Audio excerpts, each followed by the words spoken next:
Hello students, आजचं आपलं first chapter आहे केमिकल थर्मोडायनामिक्स. या चॅप्टरमधले तुम्हाला मोस्ट इम्पॉर्टंट टॉपिक मी सांगतोय जे बोर्ड एक्झामसाठी खूप जास्त महत्त्वाचे असतील. गाइस, जे टॉपिक मी तुम्हाला प्रोव्हाइड करतोय ते टॉपिक बोर्ड एक्झाम येण्याची खूप हाय प्रोबॅबिलिटी आहे. ओके, तुम्हाला स्टडी करताना ऍक्च्युली एक्सपेक्टेड हेच आहे की तुम्ही 100% स्टडी केला पाहिजे. बट ज्या स्टुडंटचा ॲव्हरेज स्टडी झालाय, ज्यांचा 100% अजून डेडिकेटली अभ्यास नाही झालाय, तर त्यांना टॉपिकला सुरुवात करायची, पण कळत नाही की एक्झॅक्टली कुठल्या चॅप्टरचा अभ्यास करू आणि कुठून सुरुवात करू, त्याच्या चॅप्टरमधलं एक्झॅक्टली कंटेंट कुठलं करायचं आहे. सो हे तुम्हाला हेल्पफुल असेल. या चॅनलवरती तुम्हाला मी सगळ्या चॅप्टरचे मोस्ट इम्पॉर्टंट टॉपिक देणार आहे. ओके, अपार्ट फ्रॉम दिस काही नक्कीच अशा व्हिडिओज असतील जे तुम्हाला बोर्ड एक्झामसाठी खूप हेल्पफुल असतील.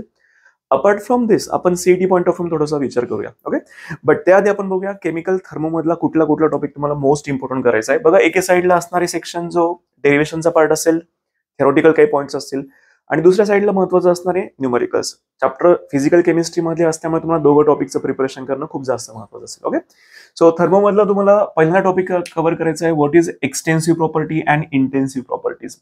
त्यांचे एक्झाम्पल पण मेन्शन करणं गरजेचं आहे. कधी तुम्हाला एखादा एमसीक्यू असं पण विचारला जाऊ शकतोय की which of the following is intensive property, which of the following is extensive property. त्या पॉईंट ऑफ व्ह्यू प्रिपरेशन करा, यांच्या एक्झाम्पल वरती व्यवस्थित फोकस करा. नंतर हे दोन डेरिव्हेशन्स आहेत जे खूप जास्त महत्त्वाचे आहेत. ओके, त्याच्यामध्ये derivation, derive the expression for pressure volume work, ते फॉर्म्युला तुम्हाला आठवतो का? W is equal to -P external into delta V, हे इक्वेशन आहे.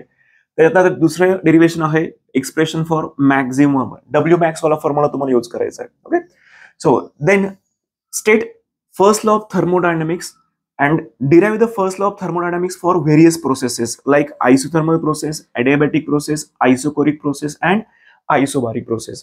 या चार प्रोसेस साठी तुम्हाला first law of thermo modify करायचं आहे. फर्स्ट लॉ ऑफ थर्मोचं जे मॅथमॅटिकल इक्वेशन असतं त्याला तुम्हाला मॉडिफाय करता आलं पाहिजे या व्हेरियस प्रोसेससाठी. Okay, after that relationship, what is relationship between delta H and delta U for chemical reaction. एक डेरिव्हेशन आहे, 2-3 मार्काला विचारलं जाऊ शकते.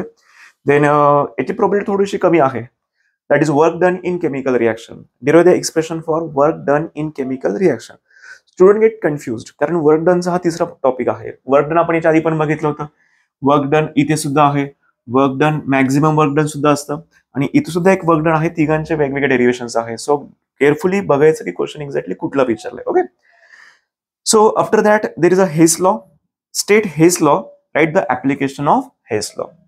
आता हेस लॉचं स्टेटमेंट विशेष काही डिफिकल्ट नाहीये, त्याचं ऍप्लिकेशन तुम्हाला सांगता आले पाहिजे.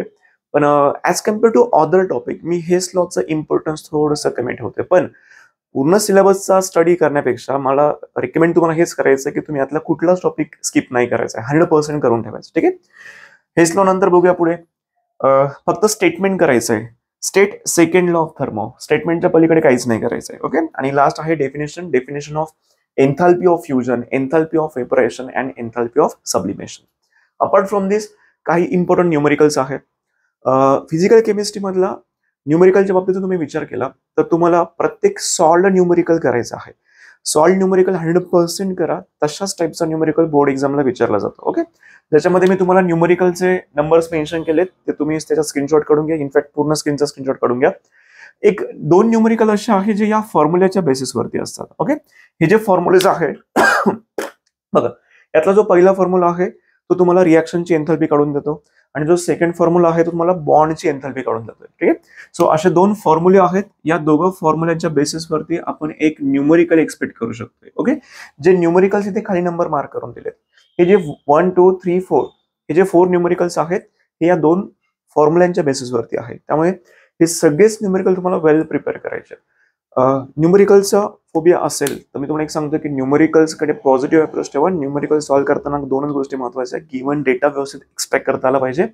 फॉर्म्युला तर तुम्ही वर्षानुवर्ष म्हणजे वाचलेला असतो तो. सो फॉर्म्युला वाचलेला असतो, फॉर्म्युला लक्षात पण असतो, फक्त फॉर्म्युला अप्लाय कुठला करायचा हा प्रॉब्लेम होतो. याला सोल्युशन एकच आहे की तुम्हाला प्रत्येक प्रॉब्लेम मधला गिव्हन डेटा एक्सट्रॅक्ट करता येणं गरजेचं आहे. ठीक आहे, सो काही प्रॉब्लेम्स मी तुम्हाला सॉल्व्ह पण करून देणार आहे. हवं तर हे सगळे प्रॉब्लेम सॉल्व्ह करून देण्याचं प्लॅनिंग करतोय.